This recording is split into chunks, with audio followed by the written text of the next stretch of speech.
আসসালামু আলাইকুম। Air electric and প্লাম্বিংয়ের পক্ষ থেকে সবাইকে জানাই ভালোবাসা, আন্তরিক শুভেচ্ছা। আজকে নতুন একটি ভিডিও নিয়ে আবার হাজির হলাম আপনাদের মাঝে। আজকের ভিডিওটি হচ্ছে আমরা একটি ওপেন কিচেনের প্লাম্বিং এবং ইলেকট্রিক্যাল কী কাজ করেছি সেই বিষয়গুলো আপনাদের মাঝে শেয়ার করার উদ্দেশ্য যারা এই লাইনে কাজ করেন ভাই ব্রাদার তারা অবশ্যই আমার ভুল ত্রুটি হলে অবশ্যই লাইকে কমেন্ট করে অবশ্যই আমাকে জানাবেন। আর ভিডিওটি ভালো লেগে থাকলে লাইক কমেন্ট শেয়ার করতে ভুলবেন না। তো আমরা এখানে একটি ওভেন দেখতে পাচ্ছেন, এখানে একটি ওভেনের লাইন করেছি। পাশে আমাদের একটি ফ্রিজ রাখার জন্য ফ্রিজ সকেট, উপরে একটি ওয়াটার পিউরিফায়ার লাইনও করে রেখেছি, হয়তো ভিডিওতে আসেনি ভালোভাবে।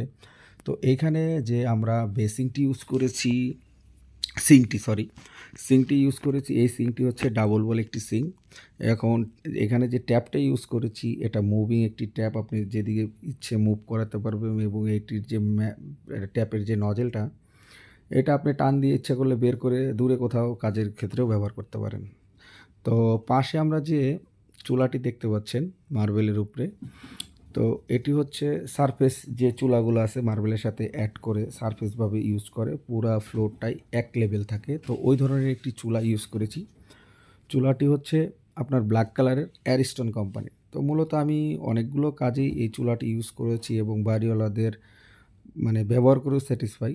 তো আমি মূলত এই চুলাটি আমার সাইডে বেশি ব্যবহার করে থাকি। আরএফএলও কখনো কখনো ব্যবহার হয়। তো দেখুন চুলাটির বানারগুলো কি চমৎকার এবং এটাকে ফোল্ডিং করা যায়, আপনি সুন্দর ক্লিয়ার করতে পারবেন, চুলাটি অনেক সুন্দর। তো ভিডিওটি লম্বা হবে দেখে আমি অত ডিটেলস আপনাদের দেখাতে পারলাম না, পরে কখনো সুযোগ হলে দেখাবো। তো এই ধরনের কাজ বাড়িওয়ালারা করাতে চাইলে অবশ্যই আমাদের সাথে যোগাযোগ করতে পারেন।